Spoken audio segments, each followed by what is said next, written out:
Everyone looks at this self-portrait and sees a man consumed by madness, or perhaps the raw intensity of artistic obsession.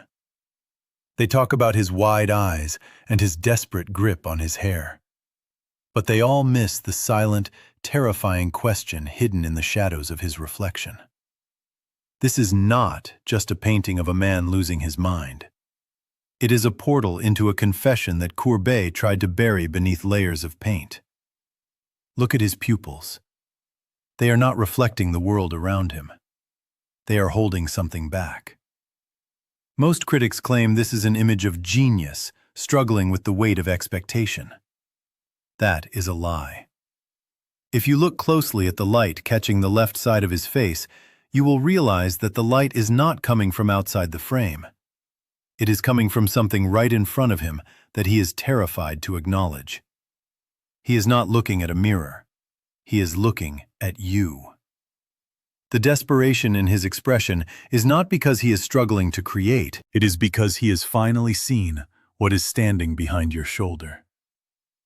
You think you are the observer in this scenario, but the longer you stare into those dilated pupils, the more you realize that the roles are being reversed.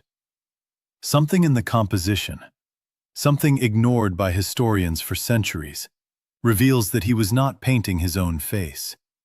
He was painting the exact moment he lost his soul to the obsession of his own craft. The second secret is hidden in the anatomy of his hands. You see how his fingers dig into his scalp with such violence. It is not an act of frustration. It is a desperate attempt to anchor himself to reality.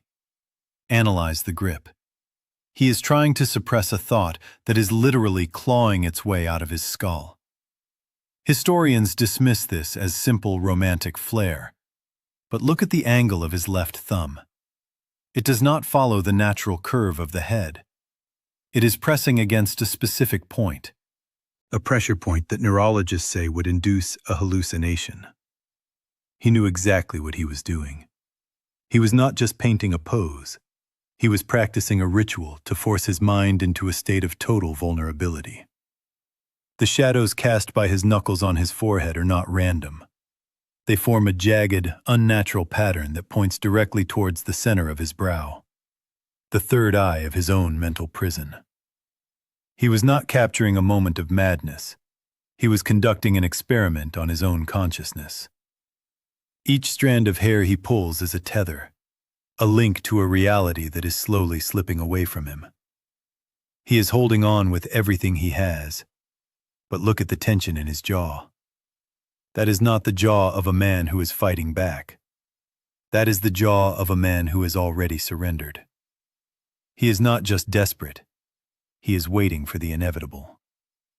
The final and most disturbing truth lies in the absolute lack of an environment. Look at the background. There is nothing. No room, no wall, no horizon. Just an infinite, oppressive void that is actively consuming the edges of his form. If you look at the silhouette of his shoulders, they are not solid. They are dissolving into the blackness like smoke. This is the masterstroke that everyone ignores. Courbet was not painting a man in a room. He was painting a man trapped in the gaps between realities. The desperation you see is not for the viewer or for his lost love. It is for the boundaries of his own existence that are failing. He is literally disappearing. The light source, which we discussed earlier, is not external.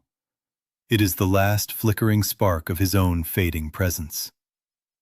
And that is why he looks at you with such intensity. He is not desperate because he is mad. He is desperate because he can see that you are the one keeping him here. As long as you keep looking at him, he is anchored to this world.